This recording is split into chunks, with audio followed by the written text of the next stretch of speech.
France Info.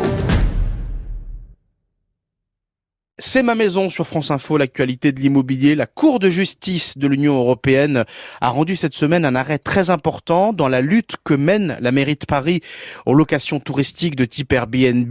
Bonjour Charlie Cailloux. Bonjour Mathéo. Vous êtes conseiller juridique pour le site immobilier PAP.fr et justement, cette décision donne raison à la mairie de Paris. Oui, absolument. C'est une victoire pour la mairie de Paris. C'est ce qu'a d'ailleurs déclaré Yann Brossa, l'adjoint en charge du logement. Et l'enjeu était très important puisqu'il s'agissait de savoir si le dispositif anti-location touristique que l'État et les mairies ont mis en place ces dernières années est conforme avec le droit européen. Et donc oui, la CJUE a jugé comme conforme le dispositif national et municipal. La lutte contre la pénurie de logements et l'exacerbation des tensions sur les marchés immobiliers légitime la réglementation.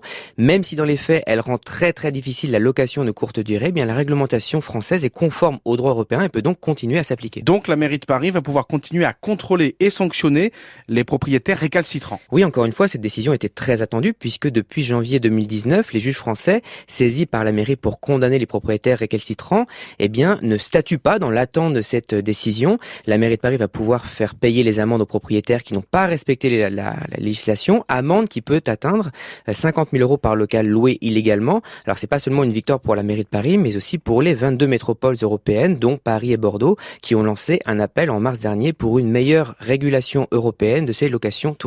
Alors c'est l'occasion de rappeler, Charlie, en quoi consiste justement ce dispositif de la mairie de Paris. Eh bien, pour consacrer un logement à la location touristique, vous devez demander l'autorisation à la mairie et la mairie ne donne son autorisation que si vous procédez à une compensation. Alors qu'est-ce que ça signifie ? Comme vous faites perdre un logement à la ville de Paris, vous devez créer une nouvelle surface de logement, soit en transformant un local commercial en habitation, soit administrativement en achetant ce qu'on appelle un titre de commercialité. C'est très lourd, très compliqué et accessoirement très onéreux. Et on peut rappeler que cette procédure très lourde ne concerne pas les Parisiens qui veulent louer de temps en temps leur résidence principale. Effectivement, les démarches lourdes, ça concerne seulement les bailleurs qui, plutôt que de louer un logement à un locataire pour une longue durée, préfèrent louer à des touristes, ce qui évidemment est plus souple et beaucoup plus lucratif, mais aggrave la crise du logement. En revanche, si pour faire un petit revenu complémentaire, vous louez de temps en temps votre résidence principale moins de 120 jours par an, alors là, il n'y a pas de compensation, mais il faut quand même déclarer les nuitées sur le site de la mairie de Paris. Merci beaucoup Charlie Cailloux, à dimanche prochain.